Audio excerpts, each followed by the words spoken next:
Hello friends, मैं astro vastu consultant आचार्य Neetu Mohan astro Neetu group में आपका स्वागत करती हूँ। जब कुंडली के अंदर गंड मूल दोष होता है तो आप देखिएगा कि बच्चा पैदा होते ही हम उसकी 27 नक्षत्रों की पूजा कराते हैं, यानी कि 27 जगह का पानी, 27 जगह की कंकड़, 27 जगह की मिट्टी, 27 घरों से लाकर हम उनको पूजा कराते हैं। क्योंकि हमारे जो नक्षत्र होते हैं वो 27 होते हैं। हर एक नक्षत्र पे ये गंडमूल दोष बहुत ज़्यादा इफेक्टिव होता है। क्योंकि जो हमारा मून होता है, हमारे गंडमूल के 6 नक्षत्र होते हैं। अगर इन नक्षत्र में मून आ जाए तो आपको गंडमूल दोष हो जाता है। क्योंकि गंडमूल दोष बनता ही तब है जब यानी कि मरकरी से ट्रांजिट होके मून आपका केतु में जा रहा होता है, या केतु से ट्रांजिट होके मून मरकरी के नक्षत्र में आ रहा होता है। तो यहाँ पे हम देखेंगे कि सर्दी गर्मी, हम लोग बोलते हैं एक फायर एलिमेंट है, एक वाटर एलिमेंट है। तो फायर एलिमेंट से वाटर एलिमेंट में जाने पर गंडमूल दोष बन जाता है।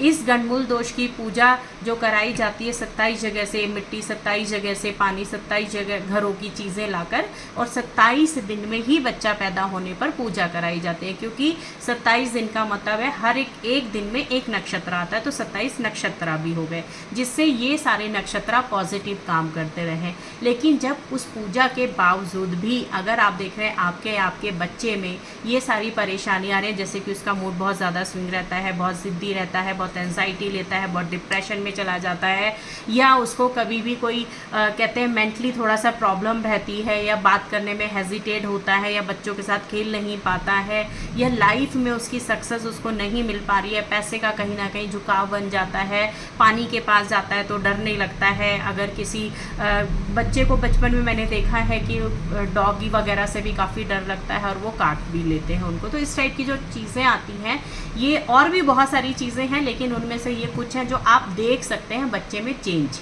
ये वो चीज़ें हैं। तो अगर ऐसा है तो आप घबराइए मत। अगर आप इसकी पूजा करवा भी चुके हैं तो अपने बच्चे से आपको सिर्फ एक काम करना है, काले सफ़ेद तिल को शिवलिंग के ऊपर आपको लेके लगाना है।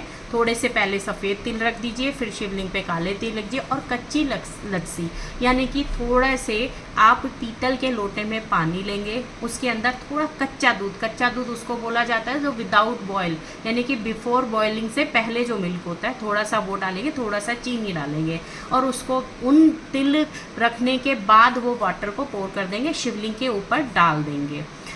जब आप हमेशा इसको करते रहेंगे तो आप देखेंगे आपको कोई भी गंडमूल दोष आपको वापस नहीं आता। क्योंकि लोगों को ये भ्रम होता है कि गंडमूल दोष की बचपन में पूजा करा ली है तो उसका कोई भी नेगेटिव इफेक्ट नहीं आता है। बट यहाँ पर मैं आपको बता दूँ, जब हम ये पूजा करा देते हैं तो हर एक उम्र, जैसे कि टीनेज में, जैसे कि 8 साल तक, जैसे कि आपका शादी के टाइम पर, या फिर आपकी आगे जो हमारी 28 साल के बाद, या 32 साल के बाद, या 42, ये इफ चेंज होता रहता है पीरियड। जिस एज पे जहाँ पे केतु या फिर मरक्यूरी के जो हमारे नक्षत्र जिन घरों को लिए हुए होते हैं, उन घरों से रिलेटेड भी आपको समस्याएं आने लगती हैं।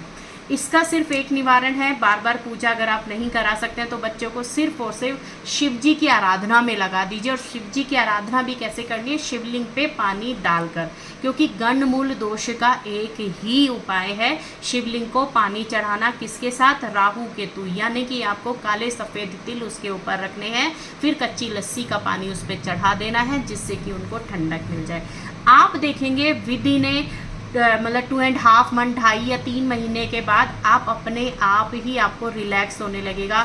जो आपके ब्रेन के ऊपर एक हैवीनेस रहती थी, आपका कहीं मन नहीं लग रहा है, या लोगों से बहुत ज़्यादा मिक्सअप नहीं हो पा रहे हैं।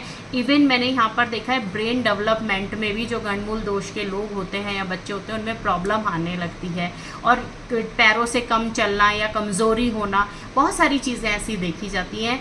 उन चीज़ों से भी आपको कोई भी नेगेटिव इफ़ेक्ट जो आ रहे थे वो भी ख़त्म होने शुरू हो जाएंगे। और हाल की अगर बचपन से ही बच्चे को कराएंगे तो वो ख़त्म हो जाएंगे, आएंगे ही नहीं।